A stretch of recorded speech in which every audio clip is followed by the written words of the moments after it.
Let me introduce you to my thoughts as I played through the Ratchet & Clank Future series. I've reviewed these games one at a time. For example, I finished playing Tools of Destruction and made my review for that. Then, I played through Quest for Booty and did my review for that. Once I finished A Crack in Time, however, it changed my perspective of the first two games a lot. It expands so much on the lore, something of which I did my best to avoid during my playthrough because it was kinda boring to me. But I now see it was just the setup for something far more elaborate. As a result, the 4 reviews I've crammed into this single video are a bit of a roller coaster. From being mildly entertained to thoroughly engaged by the end, this was my step-by-step introduction to the Future series. Yeah, Frame Raider. Most videos on my channel are built out of experience, but today is one of those rare exceptions. I don't have much of a history with the Ratchet & Clank Future series. I played Tools of Destruction on a PlayStation 3 kiosk back in 2007, and I loved it. But that's my full exposure before going into this. Now it's time to finally expand my Ratchet & Clank knowledge into the high-definition era. The first game in this Future series was Tools of Destruction. Initially booting the game, I pondered why it had no trophy support. The answer isn't easy to locate. Supposedly, since this game was developed before the idea of trophies was considered, it was built without the requirements to perform a trophy check. So whereas a lot of PlayStation 3 games got trophy support later, they had to have been in development after a certain point. Otherwise, how would the developers know to include prerequisites for a formula that didn't yet exist? I'm not sure if that's the absolute truth behind it, but if anything, me acknowledging it may help to make the truth more available. You're welcome, I guess? Tools of Destruction made for a great introduction to the PlayStation 3 hardware with its engaging set pieces, high-quality sound, and crisp HD visuals. But as is the case with a lot of series that transition to new hardware, they can lose something in the process. Did Tools of Destruction have what it took to be a proper continuation of the classic games? Well, yes and no.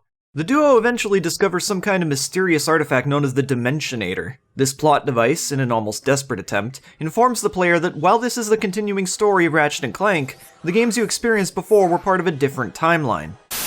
After playing the 4 games, I'm not sure if this is actually true. Someone pointed out to me that this whole thing is just a Matrix 2 reference. I've only watched the first Matrix movie because I've been told that's the only good one. I don't know, man, especially with how they drag this scene on for literal minutes. Are we not supposed to take this, extra seriously? Back to the script. It's not so much about saving the world anymore than it is discovering the mysteries surrounding their origins. Do I like this idea? Well, it's okay. I understand why they went in this direction, and I respect it for what it is, even if it's not my preferred outcome. So as the uninformed are probably asking right now, what did they do to change the story of Ratchet & Clank? Well, remember Angela Cross from Ratchet & Clank 2 going commando? She was pretty much a Lombax like Ratchet, right? We're gonna need to do away with that. According to the Future series, Ratchet is the last of his Lombax species, which were known for their advanced technology and intellect. This species was wiped out long ago, but Ratchet exists somehow, so he'll spend a good part of Tools attempting to answer the many questions he has about his thought-to-be extinct species. Now, remember Clank being a one-of-a-kind defect from a laboratory of robot soldiers? In this series, he's considered the Chosen One, according to an invisible race of creatures known as Zoni, which are only visible to him. Why is Clank the Chosen One? You're not really informed of a reason in Tools of Destruction, so one would assume that the next couple games will answer this question. I'm making these reviews as I go through the series, so as of reading this, I haven't played the others yet. Attention! An anomaly in the space-time continuum for this Frame Raider review has been detected. Incoming transmission. Oh my god, I've had to return to this script so many times now! So in this Tools of Destruction review, I refrained from talking about the antagonist Emperor Tachyon, and I did that because at the time, it seemed to me like the character's role was just to spout meaningless bad guy dialogue. Once we get to the 3rd game in the series, A Crack in Time, it turns out his endeavors were actually very important to the series. He's essentially the focal point of what created this story. I had no idea this series would become so lore-heavy. I didn't even think they would connect that much. Coming from the original games, you could jump in to play any of these 3 without feeling as if you're stepping into an existing story. Not the case with the Future series. This and the following Quest for Booty review focus on the gameplay, but once we reach A Crack in Time, the story cannot be downplayed. At that point, I'm going to at least do my best to summarize what's been going on with that. And now, back to Tools of Destruction. You know what's funny to me? Throughout the game, Ratchet and Clank are uncovering this mystery, which of course involves a lot of confusion on their end.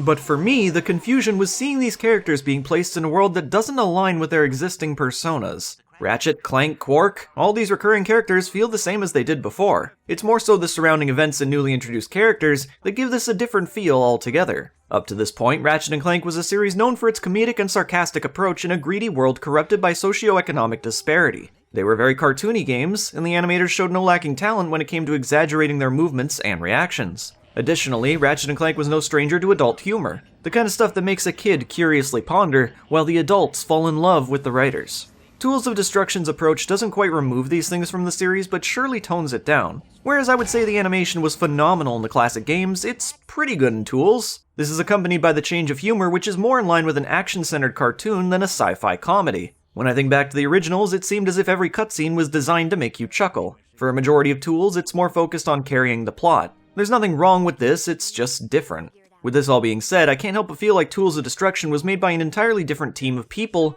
even though what I've found insinuates that this is a largely similar team to the last games. Tools of Destruction didn't have any less love put into it than the others, but that love was put into different aspects of the game like world building and environmental detail. I assume this is what they wanted to do going forward. Of course, there is the possibility that Sony was pushing them to make something wowing and cinematic in order to push sales of their new hardware. There's not much to support that beyond speculation though, it's just a theory and not one I would endorse too much. So this is Ratchet & Clank now, or at least it is 2007's newly introduced timeline. Hope you like it, says a hypothetical designer. And what of its reception? Yeah, a lot of people really did like Tools of Destruction, so let's talk about its gameplay. Early on, the game introduces you to a couple new things, first being the weapon upgrading system. Once you've bought a weapon in Tools of Destruction and used it for a while, it'll level up with experience much like the last games. However, that's not all. At the weapon vendor where you purchase weapons, you can select a third option for upgrading. You'll use raritanium you collect throughout the game in order to enhance certain abilities for your guns. For example, get more bolts when using it, the damage, fire rate, and max ammo can be increased, you get the picture. I like this system. It may seem a bit complex at first, but it's very easy to settle into. Of course, there is the unfortunate issue of most weapons being the equivalent of pea shooters by the end of the game regardless of what upgrades or experience you have. A bit of a shame really, but they did want you to expand that quick select, which is another weird thing we'll get into later. Another thing this game introduces early on are the DualShock 3 controller's motion gimmicks. On the third planet you explore, the mission starts with Ratchet descending from a ship they were jettisoned out of. You're intended to guide Ratchet using the controller. This gimmick will also be used to solve these ball-bearing puzzles in order to unlock doors. Now, the issue for me is that I'm using a third-party controller without that functionality built in. Why third-party, you may ask? Because the first-party PlayStation 3 controllers are notorious for randomly activating other buttons due to a bad connector. This won't happen immediately, but after a year or two of using it, it might happen to you, and it just so happened to be the case for me. Thankfully, my all-reliable DualShock 3 works just fine. You can turn off these gimmicks in the options, thankfully, which according to my friend is the preferred route anyways. One of the first things I noticed in the game was the numerical health system, so yeah, I guess they're still going with this. A lot of people defend this system and feel it is the superior choice. I didn't expect that when I brought it up in my last Ratchet videos. Much like some can't understand the logic behind pineapple on pizza, a sizable population enjoys it. And that's how it is with me in this numerical health system. I just can't get behind it. One level an enemy inflicts 5 damage and the next they could inflict 30. My health numbers occasionally level up as I play, which balances out that inflicting damage. But unfortunately, this balancing act doesn't help with clarity. The changing values are random and don't last long enough into the game for me to get familiar with it. Include upgradable armor, which decreases the numbers and damage you take. Now I have even less of a chance to learn what I'm up against. Maybe it's just me, but it made a lot more sense when I had a simple icon system, implying when I've lost a health point. But enough of this. So as per a usual Ratchet & Clank game, you'll be running around breaking crates, killing the new enemies, while taking in the beautiful environments. Oh wait, that's new. Coming from the previous Ratchet games, we noticed a continual lack of background detail. Well, they sure turned that around because these environments are teeming with life, much like the first game. Ships will dominate the skies, mechs shoot rounds off into the distance, Drophids will narrate every single thing you do in the game through an intercom. Oh dear, yeah, no, I wasn't feeling that decision. We have a security breach. The Lombax has infiltrated the Imperial fight vessel. The Lombax is not to be permitted. The Lombax has... But I do like the Drophids. They're the most animated characters in the game after all, and they look great. That ability to step on their heads after they've been ejected from their fishbowl encasements? Priceless. I feel like I've already summarized the first while of the game. It's cinematic, child-friendly, there's a lot of lore, and those socioeconomic disparity themes are gone, which is more noticeable than you might initially think. The originals had actual gameplay themes surrounding this idea. I will admit those dwindled as they went on, and by this point it's gone completely. So what should you not expect from Tools of Destruction? Fetch quests. You will not be visiting other planets to make any trades with anyone. Buying gadgets for bolts from underprivileged mechanics. All that stuff you'll either stumble across in a level by chance, or you'll get it from one of 3 vendors. There isn't just one shop in Tools. There's a place for weapons, of course, but also gadgets and armor. Gadgets are new, or at least these gadgets are. They function as a weapon type, whether it be disco balls that force all nearby enemies to dance, slugs that leech health off of them, small springs that bounce around and cause absurd damage. There's Mr. Zircon here, a recurring mini-robot that acts much like the Sonic Summoner from the original game, and I know he's recurring because he's in the 2016 reboot. You know, it's stuff like the Sonic Summoner that reminds me how different Tools of Destruction is. These kinds of things existed before in order to get the player to explore the world and find hidden goodies. There is an element of that in Tools, but for some reason I always feel compelled to just carry on and ignore it. I might feel that way due to how the game relies on relentless action. Exploration required some platforming, but there's not too much platforming in this one. The earlier levels of the game do have their moments, but by the halfway point they almost completely do away with it in favor of up your arsenal style of linear third-person shooting. We were talking about gadgets there for a moment. Something I noticed was how gadgets started popping up in my quick select out of nowhere. A lot of the time I didn't even buy these things, they just kinda showed up, which left me confused about what the heck they even do. You can visit a gadget vendor to learn more about them, but these don't show up nearly as often as the weapon vendors. Even less does the armor vendor show up, and if I were to guess, there's only like 5 of those in the game. So, this quick select menu, could I be the only one who found this a pretty subpar execution? That isn't to say the originals did a great job with this either. Tools lets you have far more in your quick select than the last games, which means you can fit the entire inventory system in here. That's a step in the right direction for sure, but I think better organization is required. I hope the next game works a little more with this. Maybe make certain weapon types or gadgets a different color. Everything is represented by a white icon on a blue vector outline. This is fine, I just think it could have been a little better. I really should mention the on-the-rails flight missions that take place in between several of the game's planets. This idea returned from Size Matters of all games. Funny as that's one of the few games Insomniac wasn't involved with. The original games had flight that granted the player freedom in the skies. I was okay with the original game's occasional objective-based flight. Didn't care much for the ambush missions of going commando where you just had to destroy all enemy fighters. Up Your Arsenal had its own thing that was kind of a mix between both earlier games. Then you have this on-the-rails stuff in Tools. Is it better? Is it worse? I think that's up to you, really. I didn't care for it, but I didn't hate it. One thing that I think will be really important to mention is a new prominent character role in Tools of Destruction. Only because she's featured in art related to the following games, so introducing her here is probably my best bet. Unfortunately, I remember almost nothing about this Talwyn Apogee character, other than she would follow me around sometimes, so I'm just gonna read the wiki's brief synopsis.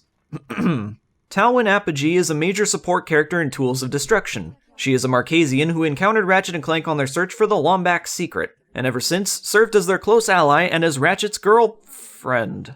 Well, lads, I think I may have just spoiled myself. The last note I have here is, and I quote, "Text boxes akin to RPGs are not something I expected this series to do." This is related to the one lizard creature who often shows up at random to get the player to collect souls of leviathans. Hey, that's something that returns from the originals. Remember collecting those crystals on Grelbin and going commando? Occasionally from an Arctic leviathan? Well, anyways, when you talk to this guy, the game gives you text boxes that are meant to expand the game's lore. He's a recurring character early on, but halfway through the game he stops showing up, so whatever. Now, what are my overall closing thoughts on Ratchet & Clank Future Tools of Destruction? It's not bad. I had fun with it. The non-stop shooting was good in doses. The story, despite I've said I don't care for it, was at least charming. The attention to detail is clear, and yes, the game itself can be quite beautiful.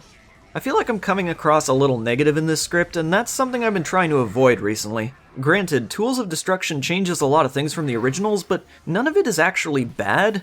What I'm trying to get across is that the game is just very different. Coming from a fan who is so immersed in the world of the original series, it's hard not to think back to those old games when reflecting on this one. Part of me wonders if the issues I had with the game simply reflect how unqualified I am to properly analyze this one. It was designed with kids in mind, and that being said, I played the original games when I was a kid.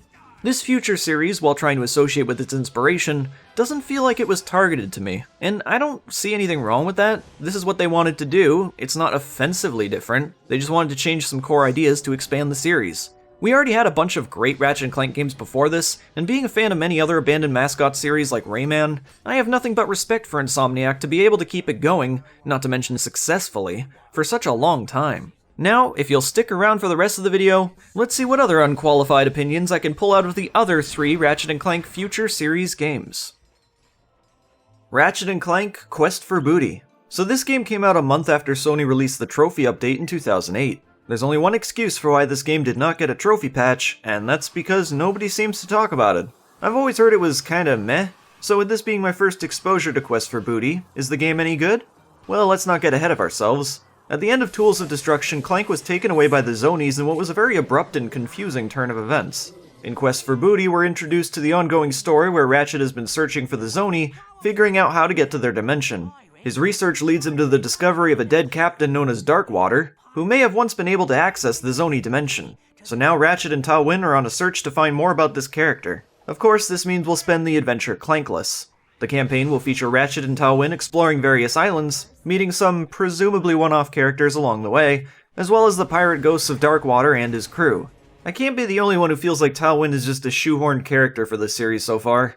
I failed to see any actual purpose for her existing other than providing some extra dialogue to better inform the player of the current events. They probably could have done a lot more with her. You wanna know what my first impressions with Quest for Booty were? Intrigue. I was pleasantly surprised by the game's more platformer-heavy approach. You spend the first 45 minutes without having a single weapon beyond your wrench. I'll be damned, so far I'm enjoying this a lot. Not only that, but the game has been throwing a couple subtle adult jokes here and there. The little experience I had with Tools of Destruction over the years implied to me that the series was going in a very different direction. But now exploring this sequel game, it feels like maybe I was wrong. Well, that being said, we're only 45 minutes into the roughly 2-hour experience. Yeah, so Quest for Booty isn't much of a standalone game, more like DLC for Tools. Since I'm not really diving into the lore, there isn't too much I feel inclined to point out. There's a new mechanic for the wrench, which is interesting. You hold crouch, then throw your wrench at various platforms to activate them. It's kinda like the dynamo from Going Commando. You can also pick up certain things with your wrench now, like little glowing bugs that deter other flying bugs, which would otherwise prevent you from making progress. I think these ideas were implemented largely due to Clank's absence, because after all, you're not going to be experiencing any of the joys he brings to the gameplay. Gotta expand the variety somehow. Regarding weapons, there's no vendors in Quest for Booty, so instead you'll just find them, or that lizard guy from the first game will show up and trade for some bolts. Yeah, this guy is back, and I suppose he is growing on me a bit. He's a much better recurring character than, say, Skid McMarks, for example. The weapons you collect will all be leveled up at version 3, which upgrade insanely quickly. Like, it's often just 10 kills, give or take, to get to the next version. That's all I have to say about the gameplay in Quest for Booty, so how's the story wrap up? Well, as expected, Ratchet and Talwyn succeed in taking down the ghosts of Darkwater. Ratchet finds what he's looking for and gets a glimpse into the Zoni dimension. As he spies on the situation, Dr. Nefarious shows up? The antagonist from Ratchet & Clank 3 up your arsenal? In the end, Ratchet's discovery doesn't change that much. Clank is still captive, but now Dr. Nefarious is in the picture. I suspect this was done so that players could skip over Quest for Booty. After all, it wasn't a retail release in North America. I didn't even know it existed until many years after it was released on the PlayStation Store. So overall, I do think this campaign, while short, is worth taking a look at. But is it necessary? No, not really. And that's about all I have to say, so on to A Crack in Time. Playing through A Crack in Time was a bizarre yet very entertaining experience. Bizarre because I felt led to believe certain things that turned out to be untrue. Although that said, there are several moments in this game that, while do connect to the existing story, feel more like the writers were making slight changes as they went on, but who knows. It starts with an introduction that did an incredible job explaining the events of the last two games. My apologies to the writers, but this sort of spoon-fed storytelling is your best bet when it comes to keeping my attention. ADHD boys, rise up! This comment isn't meant to be a critique. I understand it's a limitation of myself and doesn't reflect the majority. Just hoping you understand if I'm not doing the best job explaining these games' stories. After playing, the first thing I did in order to write the script was read a plot synopsis.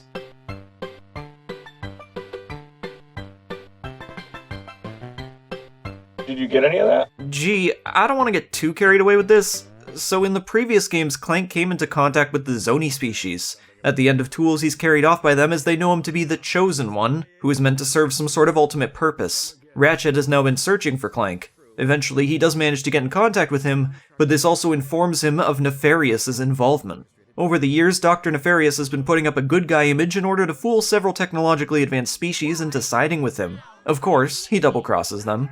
Nonetheless, Nefarious's adventures brought him to a powerful city created by the Zoni. This is the Great Clock, a place designed to prevent time paradoxes, and/or solve them whenever they occur, so that the universe doesn't collapse in on itself. Meanwhile, one of Nefarious's minions is on the hunt for another Lombax known as Alistair Azimuth. Wait, I thought Ratchet was the last Lombax. Apparently not, since Azimuth is a Lombax who was left behind when their race was eradicated. They end up targeting Ratchet for looking like Azimuth entirely by mistake. After that debacle is dealt with, Ratchet tries to find Azimuth on his own, which he succeeds in doing. The two end up forming a partnership. Now, you might be wondering, why was the Lombax race wiped out in the first place? Well, it involves the main antagonist from Tools of Destruction. Referred to as Emperor Tachyon, this character was raised by the Lombaxes after locating his egg during one of their mining projects. At one point during Tachyon's youth, he learned about his species, the Kragmites. They were a tyrannical race that the Lombaxes themselves defeated in order to restore peace. Tachyon, upon discovering this, plans to betray the Lombaxes so that he can build his own new empire and have the Kragmites rule again, stronger than ever. He managed to gain the trust of the Lombaxes by suggesting new defenses that would help keep them protected. Once the Lombaxes had assisted him well into the creation of these defenses, Tachyon would begin his betrayal and start creating his new empire, eliminating the Lombaxes in the process. Karma's well, you know. So together, Ratchet and Azimuth attempt to free Clank from where he's being held, which turns out to be the same great clock we mentioned earlier. There are many other twists and turns that I'll save for you to find out yourselves, or buy a lore analysis video or something. God knows I probably screwed something up already, so don't think of me as a reliable source of information regarding this story. During my Tools of Destruction playthrough, I thought the plot was uninteresting, but with the way A Crack in Time elaborates on this story, I began to feel the opposite. In Tools, the story was mostly told through word of mouth. For lack of a better explanation, Tools of Destruction taught the player about past events via third-person storytelling. I found it difficult to keep track of. Once it's expanded upon properly with the use of actual flashback cutscenes and demonstrations, there becomes a sense of intrigue that I hadn't felt before. I no longer feel like the Ratchet crew is surrounded by a plot they aren't sculpted around. They've done a great job reinventing the wheel here. While I may still hold a preference for the simplistic storytelling the original games did, I became fairly invested in this one. So what about gameplay? Much like Quest for Booty, this is a Clankless adventure, at least in terms of Ratchet's gameplay. The same mechanics introduced in Quest for Booty will be prominent throughout this game, like the dynamo wrench and ability to grab things with it. There are many Clank-focused sessions taking place in the Great Clock. These Clank missions were often considered slow and boring to fans of the series, but in this game you can tell they put a lot of thought into shaping up both gameplay experiences to be on par with each other.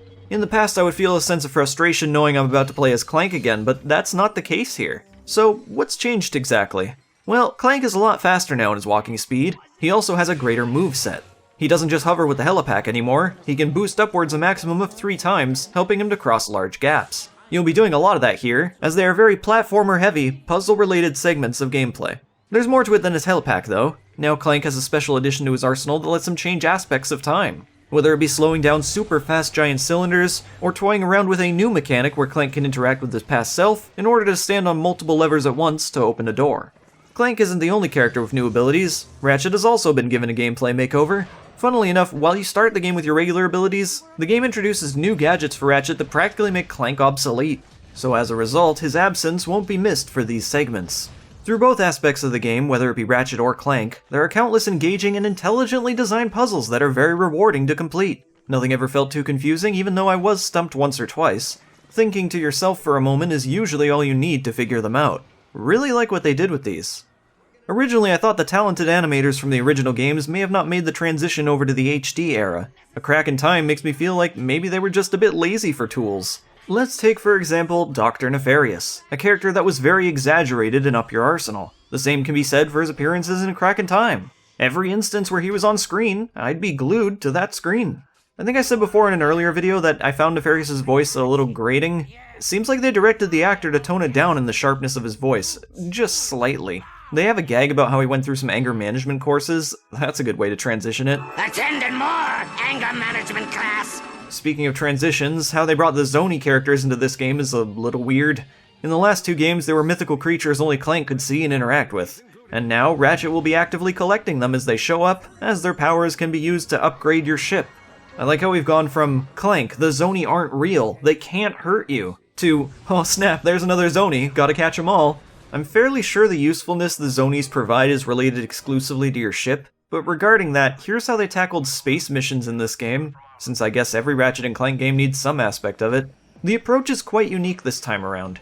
Instead of roaming the entire vertical and horizontal space, A Crack in Time only utilizes the horizontal space. You can move forward, you can do a barrel roll and the likes, but you will never be moving up or down. In between planets, they'll put you in your ship, which you can use to travel from one planet to another. You can quickly warp to those planets, but this isn't always the case if there's an obstruction, which often requires you to collect more of those zonies for an upgrade you'll need to pass it. Fans of the series never seem to agree on one specific manner of flight in these games, but I see no reason for anyone to dislike this formula. Even when you're put into battle, it is very easy to control. Definitely the right direction for the series to take. You can even listen to space radio as you fly, often throwing out references to older games. That was a nice touch. But I'm talking about Rusty Pete's School of Piracy! During these moments, you can also visit nearby moons and smaller planets which contain goodies on them, like zonies. There are even some wanderers who might ask for your help in exchange for bolts. Mac McElroy here. Let me ask you a question. Do you hate comedy? Hey, you found it. Thanks, outsider. These moments have a tendency to be absolutely gorgeous to look at. The way they've designed space is a delight, with distant stars visible, surrounding space rocks that obey its gravity. This all happens in real time with the vastness of space. There are no loading times between these places.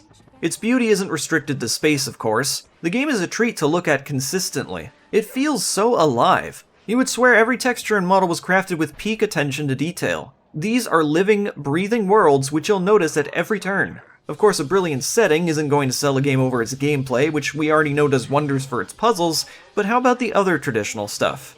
I'm happy to announce that it is as good as the rest. The weapons are as crazy as ever, the new movesets make navigating the characters through the game a breeze. Like, just take for example Ratchet's new hover boots. I feel like it's going to be a challenge to play these games on foot again.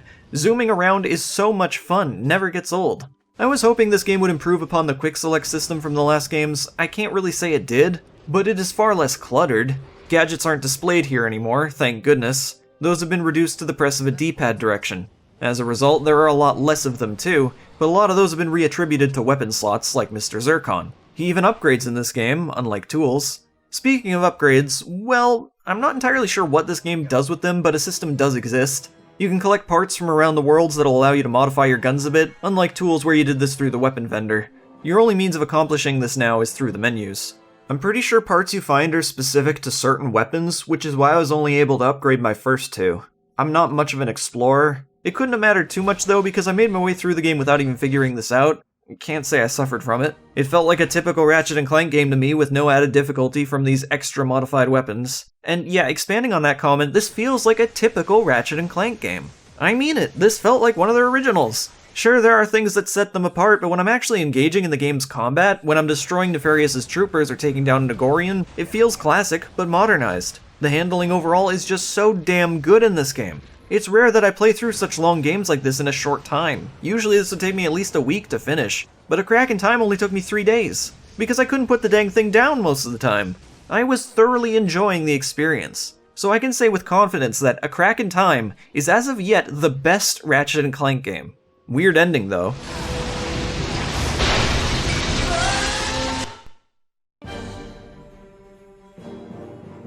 Okay, a cutscene is supposed to play here, but I guess me dying at the moment it was supposed to play just initiated the credits? True ending. Ratchet is freaking dead, I guess. On to the next game, Into the Nexus. So this game is a little weird.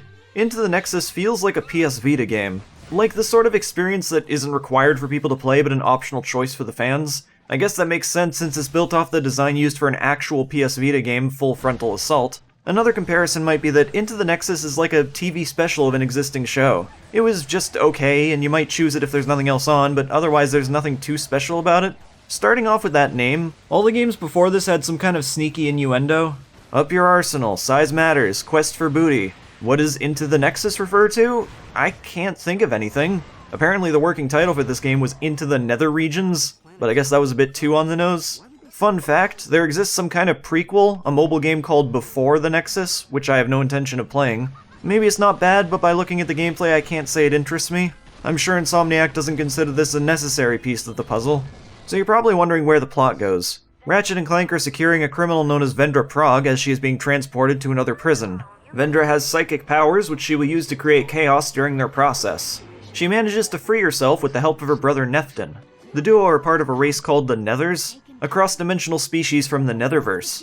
Wanting to reunite with their family, they seek to open a portal to their world. This creates mayhem that troubles not only Ratchet and Clank, but the Prague duo as well, as they are double-crossed by their own kind. Vendra gets kidnapped, but Neftin is still left available. He will team up with Ratchet and Clank to resolve the situation and bring his sister back. There are a few themes of internal conflict with Ratchet, as he too wanted to reunite with his race, given the whole last Lombax angle for the last few games. Someone who lost the guts to find his race.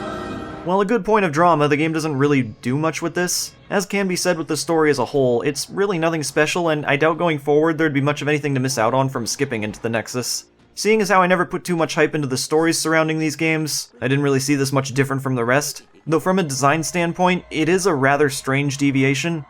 I wanted to point out how there's a whole stage just short of dedicated to the Ratchet & Clank history. One noteworthy icon is a statue erected in the Hall of Villainy that represents Chairman Drek from Ratchet & Clank 1. You can activate a narration robot that talks about these characters' influences in the series. So, it was at this point where I had pretty much convinced myself the alternate timeline theory I once had was a bust. Well, anyways, it's what goes beyond the story that I care about most, so how's the rest of Into the Nexus? Well, the first thing to point out would be a slight change in art style that originates from the game Full Frontal Assault. I would say it looks to be slightly less detailed. For example, Ratchet's fur has a lot less of a puffiness to it. The model is definitely different. I think to make a big deal of this would be an overreaction. It's a nitpick at best. An immediate transition from the last game to this one, like I experienced, makes it more noticeable, but it's not a big deal. They both look good. I wouldn't say Into the Nexus looks better, but it's fine. That being said, one might wonder if these new graphics weren't optimized. While A Crack in Time runs flawlessly on the PlayStation 3, Into the Nexus has performance issues around the board. The moment any kind of battle begins with all these flashy effects and multiple character models, it starts to chug. Seeing as how this is probably entirely different technology, it explains some of the game's bizarre changes. There are moves brought over from the last games that are completely remapped to different buttons now, despite there being no reason whatsoever to change them.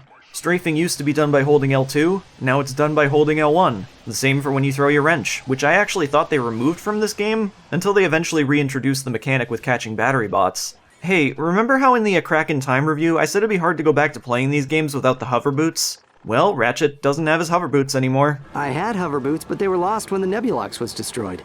Alright, whatever, Ratchet. You do get your hover boots back, but it's during the last hour of this 3-hour game.